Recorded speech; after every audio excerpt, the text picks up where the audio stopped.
21 জুলাইটা আসলে সুখের দিন নয়, কষ্টের দিন নয়, বিচার চাওয়ার দিন নয়, নিছক একটা হই হুল্লোড়ের দিন এবং শক্তি প্রদর্শনের দিন কোনটা।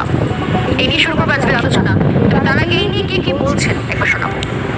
জুলাই একটা ঐতিহাসিক উপলব্ধি করতে হবে জজ সাহেবদের, সেই দিন রেস্ট্রিকশন হয় মাতঙ্গিনী হাজার মৃত্যুর দিন রেস্ট্রিকশন হয় না, সেরকম 21শে জুলাই এখানে অতগুলো মানুষকে গুলি করে মারা হয়েছে। এটা নতুন করে আর হবে না। তাই এটা একটা শহীদ দিবস, যেটা পালন করার অধিকার সেই শহীদদের যারা সম্মান দেয় তাদের আছে। সেই শ্রদ্ধাকে রেস্ট্রিকশন করা যায় না। শ্রদ্ধা জানাতে আসলে তাকে রেস্ট্রিকশন কোন পুলিশ করতে পারে, কোন কোর্ট করতে পারে। তৃণমূল কংগ্রেস কার্যত 21শে জুলাই শহীদদের আত্মার সঙ্গে তাদের পরিবারের সঙ্গে প্রতারণা করেছে, বিশ্বাসঘাতকতা করেছে। মঞ্চটা এখন হিন্দু মুসলমানের বিভাজনের